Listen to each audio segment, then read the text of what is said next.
네, 이전에 뉴스 정면 승부 4부, 이번에는 문화로 K를 읽다 순서입니다. 자, 방탄소년단 말 많았던 병역 문제가 일단락이 됐습니다. 소속사 하이브가 지난 17일이었죠. 맏형인 진부터 차례로 입대할 예정이라고 밝혔습니다. 자, 관련 내용 좀 살펴보겠습니다. 김원식 문화평론가 나오셨습니다. 안녕하세요. 네, 안녕하세요. 자, 하이브가 여태 방탄소년단의 병역 문제에 대해서 공식적인 답변을 하지 않았었는데 지금 이 시기에 병역 문제에 대한 대답을 내놓은 이유가 딱히 있습니까?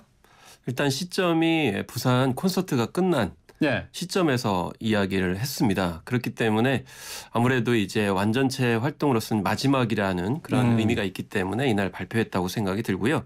사실 뭐 방탄소년단은 2020년 휴가의 노래부터 군대 가겠다는 입장을 명확히 밝혀왔었습니다. 이제 군대는 때 되면 알아서 갈 테니까 네. 우리 이름 팔고 숟가락 얻는 사람들 예. 그만해라. 이런 예. 가사도 있었기 때문에 이미 노래까지 발표했는데 그리고 지난번에 개별 활동하겠다고 이렇게 밝혔고 다만 방탄소년단은 이제 경영진의 최종 결정에 따르겠다라고 잠시 유보를 했었는데 이번에 하이브가 경격적으로 발표를 했습니다. 사실 얼마 시간이 안 남았거든요. 지금 네. 같은 경우에는 이제 12월 말까지 지금 입영 연기를 해야 되는데 1월 달 이제 입영을 해야 되는 상황이기 때문에 그런 점에서 어떻게 보면 불확실성을 바로 해소하는 것이 기업에게는 유리하다는 판단을 이 부산 콘서트 끝난 이후에 바로 발표했다고 생각이 듭니다. 네, 방탄소년단에서는 그 멤버들이 군대 가겠다라고 얘기했는데 괜히 밖에서 병역을 면제해 주니 마느니 쓸데없는 논란을 벌였던 거네요. 일단 정치권에서도 사실 이야기가 있었고요. 그렇지만 그러니까요. 정리정돈이 안 됐습니다. 예를 들면 국힘당에서 굉장히 많이 이야기가 나왔는데 그 안에서도 반대하는 사람과 찬성하는 사람이 또 갈려 있었습니다. 네. 이번에 전진석 위원장 같은 경우는 찬성. 성일정 위원장 같은 경우 또 정책위의장은 또 아쉽다 이런 표현을 했거든요. 정부 쪽에서 또 국방부나 병무청은 또 반대하는 입장 이렇게 냈기 때문에 네. 그런 상황 속에서 아예 깨끗하게 하이브와 방탄소년단이 네. 정리정돈을 했다고 보겠습니다. 네, 박수를 보낼 일입니다. 국방부에서는 네. 방탄소년단이 군 복무 중에도 공익이나 또는 국가적 차원 행사에 참여할 수 있을 것이다라고 밝혔어요. 이종석 국방부 장관이 국익 차원에서 군 복무 중에도 해외 공연이 가능할 것이다 이렇게 얘기를 했는데 자, 어떤 혜택인지 좀 자세히 설명해 주시죠.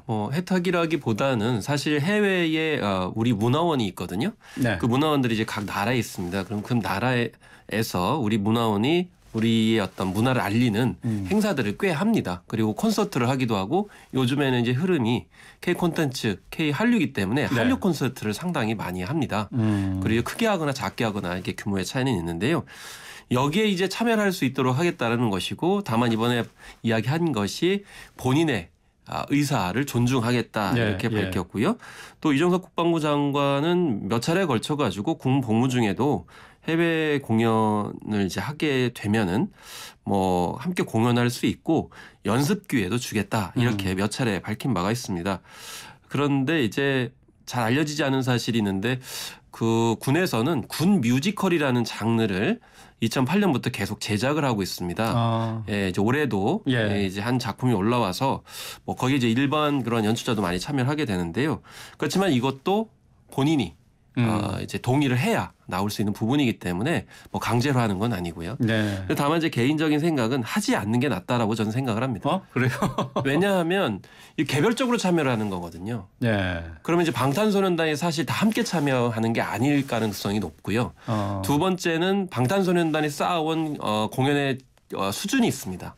그리고 브랜드가 가치가 있고 그렇기 때문에 섣불리 참여를 한다는 거는 오히려 글로벌 팬들한테 실망을 줄 수도 있기 때문에 오히려 우리 군 이미지가 나빠질 수도 있어요. 그래요? 그렇기 때문에 방탄소년단을 위한 어떤 행사가 아니고 기존에 있는 해외 행사에다가 한 명씩 두 명씩 이렇게 넣는 거는 오히려 바람직하지 않을 수 있기 때문에 이런 건 좀 꼼꼼하게 생각을 해야 된다고 저는 생각합니다. 그렇군요. 이게 무조건 혜택이다 이렇게 볼 얘기가 아니다는 얘기네요. 물론 이제 국방부에서는 최대한 배려한다고 하지만 그러니까. 지금의 방탄소년단의 입지나 위상의 관점에서 봤을 때는 좀 달리 생각할 부분이 있다는 말씀입니다. 네. 항상 뭐 연예계나 체육계에서 뛰어난 스타가 나오면은 이 병역 문제가 꼭 이렇게 그렇죠. 들먹거려지지 않습니까? 분단 현실에서 참 안타깝죠. 예, 이번에 하이브의 발표로 병역 특례 제도 개선 문제 일단락이 됐다고 봐야 되나요? 일단락이 됐다기보다는 이제 방탄소년단으로 인해서 빚어진 병역 특례 논란은 일단 된 것이고요. 앞으로는 아무리 뭐 저 인기인이라든가 체육인이라고 하더라도 일단 군대는 가야 된다 이런 그렇죠. 그 선례가 되는 거 아닌가요? 예, 왜냐하면 방탄소년단도 갔는데 라는 기준이 이제 성립이 된 것인데요. 예. 사실 이제 다만 논쟁점은 아직 있습니다. 여전히 월드컵, 뭐 올림픽, 아시안 게임, 클래식 뭐 대회 입상자들은 병역 특례를 이제 받고 있는 그런 상황이기 때문에 이 특례 제도 자체가 공정하지 않다라고 하는 주장이 여전히 있고요. 무용 대회는 병역 특례가 되는데 왜 비보잉은 안 되냐? 연극은 되는데 왜 영화는 없냐? 뭐 이런 이야기. 또 아시안 게임 1등은 좀 제외돼야 되는 거 아니냐? 뭐 이런 논의들이 여전히 있고요. 또 병역 자원이 줄어들고 있다는 점을 근본 원인으로 이야기합니다. 그리고 개정된 법안 중에 이런 것도 있습니다. 문체부에서 훈포장을 받은 경우에는 병역 특례에 포함을 시켜야 된다라고 하는 그런 법안이 현재 국회에 계류 중이거든요. 이건 사실 방탄소년단을 염두에 둔 겁니다.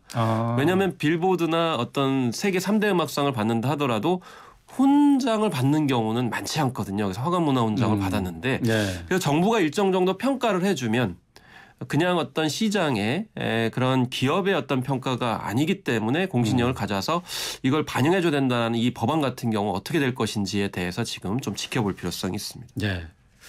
저 BTS 멤버들의 이제 군대를 가는 문제가 이렇게 해결이 됐습니다만은 하이브 측에서는 어쨌든 조금 그 경영 차원에서 문제가 생기지 않겠습니까? 근데 이 병역 기간 동안에 회사의 성장 전략을 담은 주주 서한을 주주들에게 배포했다고요? 네. 일단 뭐 하이브 같은 경우는 뭐 개인 사기업이기 때문에 이 시간 살펴보는 게 아니고 우리 엔터주의 이제 일종의 대장주로 보이고 또 해외 그런 기업들까지 지금 인수합병을 해서 굉장히 글로벌 경영을 하고 있기 때문에 경제적으로나 여러 가지 살펴볼 부분이 있는데요.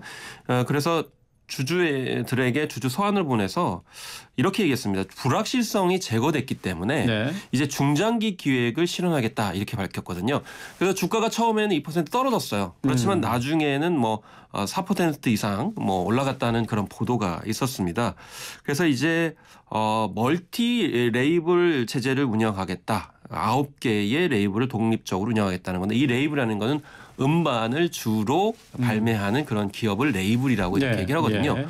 그래서 한 곳에서만 이런 음악 작업을 하는 게 아니고 9개로 분산시켜가지고 하기 때문에 방탄소년단만 초점을 맞춰가지고 유지하는 형태가 아닐 것이다. 그리고 또 국내만이 아니고 이제 한국과 일본, 미국에서 글로벌 아이돌을 이제 데뷔시키겠다. 그리고 대규모 콘서트 생중계를 할 수 있는 역량을 구축했다. 그래서 이제 새로운 좀 비전을 제시하면서 좀 불안감을 해소하기 위해서 노력하는 그런 주주 서한이었습니다. BTS가 없더라도 기업의 성장세는 계속 유지할 수 있을 것이다 하는 그런 얘기가 될 것 같네요. 네, 오늘 말씀 여기까지 듣겠습니다. 고맙습니다. 네, 감사합니다. 김원식 문화평론가였습니다.